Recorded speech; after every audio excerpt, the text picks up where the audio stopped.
Hieronymous, this is the letter that I don't want to send to you, but I have to send it. You're busy. You're stressed out. I shouldn't be sending you anything because I don't want to distract you from your work, but I have to. I have been trying so hard, but I can't take this any longer. Do you even love me? Do you even care about me? Do you even want to be with me anymore? I feel like I'm being told every single day that we don't belong together, and I can't take it anymore. I feel like a rubber band ready to snap, and I don't know if it's because I have no one I can trust here, or if it's because it's been too long since I've been in the other world. But honestly, at this point, I don't even know if you're alive or dead. So what is the point? Can you tell me that? Why am I here? What is the fucking point? I don't even sign it. I just put it in the box, close the lid, say, Hieronymous Grabiner, and wait for his response. I don't even know what to do, honestly. Part of me wants to write my journal, but I had since abandoned the practice after moving here, never knowing if Mariette or Becky or even Lavinia might sneak into my room and read my private thoughts. I'd read a book, but Lavinia hadn't given me the second volume yet, and given what had just happened, I doubted that she was going to give it to me now. No, instead I sit on the bed and sulk, hugging the pillow to my chest as if it was a life raft. Mademoiselle, are you sick? I don't even realize that Mariette has entered the room until she puts a hand on my forehead. Your cheeks are très rouge. Are you all right? I'm okay, I say quietly. There's no need to fill in Mariette on my relationship drama.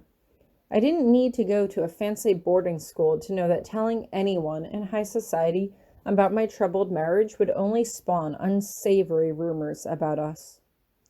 No, if Hieronymous and I were having marital problems, there was no one I could talk to about it.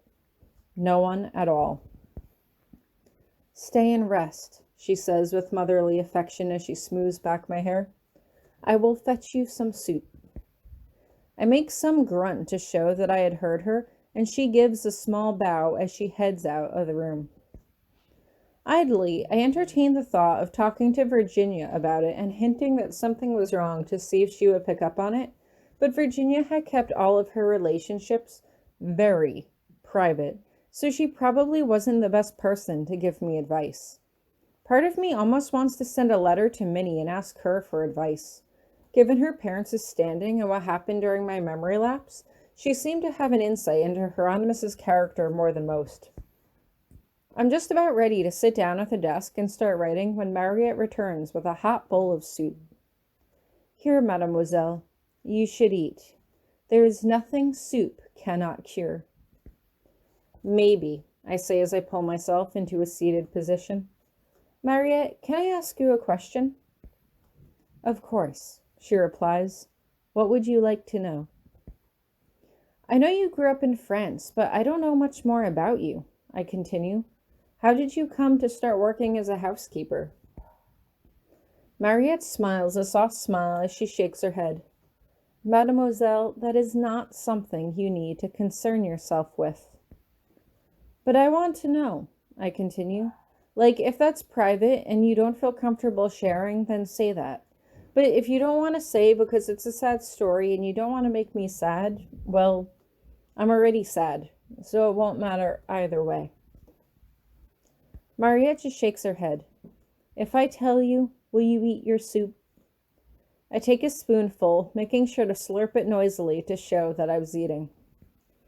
Now, what would Miss Minchin say if she heard you slurp like that? She asks as she pulls a chair around to my bedside. When I was a young girl, I lived at a house with many other children, she begins. It was a foster home, if you will, for parents that lived and worked in the other world. Since children are not allowed there, I was raised in a communal home.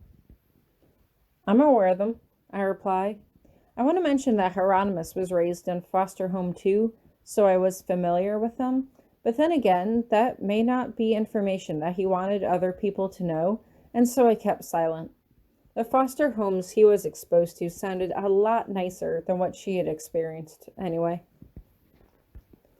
I never knew my father, she continues. My mother came to visit, on occasion. Usually it was once a month. I hated it there, but I never let her know. I never wanted to seem ungrateful. There were many other children, and I was the oldest, so I was constantly caring for the other children as if I was their own mothers, when I was just a child myself. One month, my mother never visited. Another went by without a visit, then another. Eventually, I realized she was never coming back. I'm sorry, I say softly. Why do you think she never came back? Mariette smiles wistfully. I assume she died, she tells me. I assume she did care for me, or else she wouldn't have visited as frequently as she did. Some children only see their parents once a year, some less so. That sounds terrible, I say softly. The poorer you are, the worse your situation is, she agrees.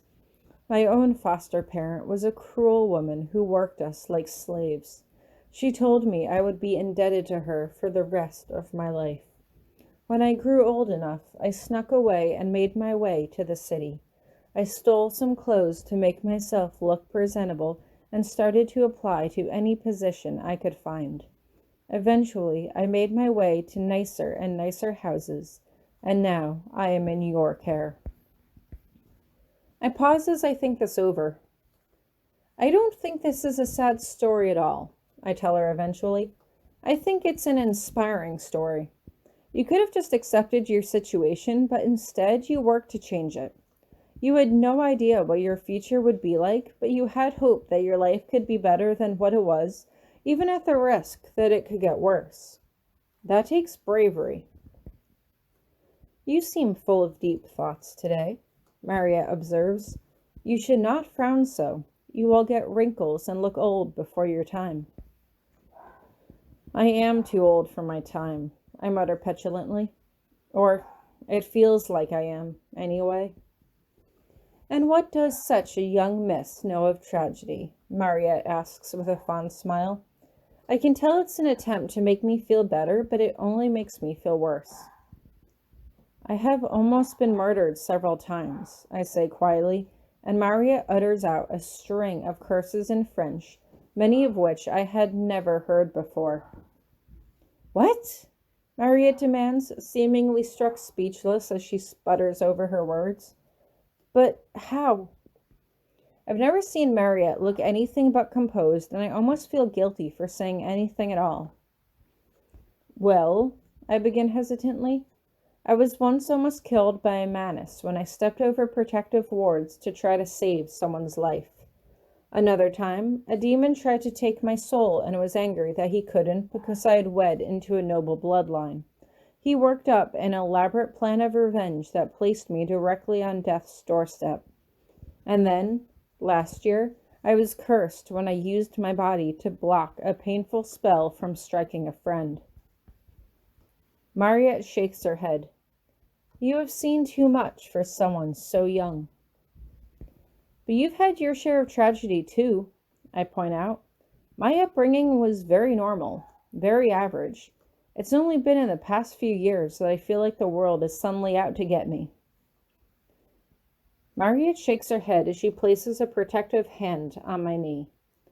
Rest tranquil, petite, she says softly. You shall not come to any harm here.